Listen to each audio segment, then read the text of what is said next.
চলে আসলাম আস্তা তেলাপিয়া মাছের একটা ফ্রাইড ভিডিও নিয়ে। আসসালামু আলাইকুম এভরিওয়ান, শুভ সকাল। কেমন আছেন সবাই? আশা করি সবাই অনেক ভালো আছেন। এই তো এখানে আমি তেলাপিয়া মাছটা রেখেছি একটা ট্রের উপরে, আর মাছটা কিন্তু আমি আগে থেকে ভালো করে ধুয়ে কেটে রেখেছি। এখন আমি শুধু মশলাগুলো অ্যাড করে মাখিয়ে তারপরে তেলে দিয়ে দেবো। এই তো আমি এখানে মাছের উপরে সব মশলাগুলো দিয়ে দিচ্ছি। লবণ, পরিমাণ মতো লবণ, পরিমাণ মতো হলুদের গুঁড়া, মরিচের গুঁড়া, জিরা গুঁড়া, গরম মশলা, এলাচের গুঁড়া, আদা বাটা, রসুন বাটা, সব একসাথে মিক্স করে আমি মাছটা ভালো করে মাখিয়ে নেব। মাখিয়ে তারপরে আমি মাছটা ফ্রাই করব। এই তো দেখতে পাচ্ছেন আমি সুন্দর করে মাখিয়ে নিচ্ছি সব মশলাগুলা। এই যে যেখানে যেখানে ভাত আছে সব জায়গায় হাত দিয়ে আমি দিয়ে দিচ্ছি। আর মাছটায় কিন্তু মশলাটা ভালো করে অ্যাড করতে হবে, তা না হলে কিন্তু মাছটা আসলে খেয়ে স্বাদ পাওয়া যাবে না। এই তো দেখতে পাচ্ছেন আমি কত সুন্দর করে মাছটা মশলাগুলো মাখিয়ে নিলাম। এই যে আমার মাছটা মশলাগুলো মাখানো শেষ। এখন আমি ফ্রাই প্যানটা দিয়ে দিচ্ছি চুলায়। ফ্রাই প্যানটা গরম হওয়ার পরে আমি এখানে পরিমাণ মতো তেল দিয়ে দিব। তেলটা গরম হওয়ার পরে আমি এখানে আমার মাছটা ছেড়ে দেবো। এই যে মাছটা দিয়ে দিলাম। মাছটা এখন আমি সুন্দর করে ভেজে নেব। এই যে দেখতেই পাচ্ছেন আমার মাছটা কিন্তু সুন্দর ভাজা হচ্ছে। এই যে মাছটা একটু উল্টে দিচ্ছি। এই যে মাছটা উল্টে দিচ্ছি, দেখছেন এক সাইডটা কত সুন্দর হয়েছে।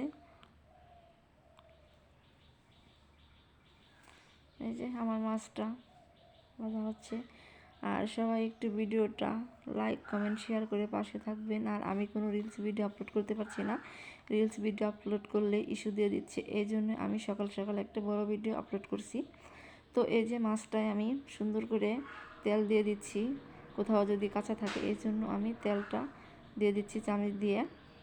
তো আপনারা চাইলে এইভাবে ঘরোয়াভাবে মাছ ফ্রাই করে খেতে পারেন। যেহেতু আমি গ্রামে থাকি এই জন্য আমি ঘরোয়াভাবেই মাছটা ফ্রাই করলাম। শর্টকাটে মাছ ফ্রাই হচ্ছে। এই যে দেখতেই পাচ্ছেন এই যে আমার মাছটা কিন্তু আমি 2-3টা ওলট পালট করে দিয়েছি। হয়তোবা ভিডিওতে স্কিপ হয়ে গেছে, ভিডিওতে দেখাতে পারিনি। এই যে দেখতেই পাচ্ছেন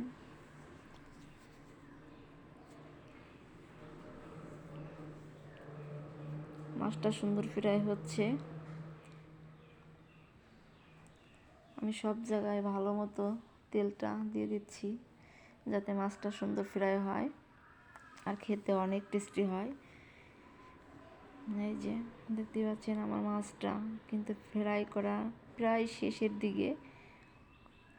আর আমি মাছটা প্রায় 40 মিনিটের মতো ভেজেছি। 3 মিনিটের ভিডিও ভেবে বুঝবেন না যে আমি হয়তো 2-3 মিনিট মাছটা ভেজেছি। তো এই তো আমার মাছটা ফ্রাই করা প্রায় শেষ। আর আমার একটা ইউটিউব চ্যানেল আছে, সবাই একটু সাবস্ক্রাইব করে পাশে থাকবেন। ভালো থাকবেন সবাই, সুস্থ থাকবেন। আর সবাই এইভাবে মাছ ট্রাই করে খেয়ে দেখবেন। আল্লাহ হাফেজ।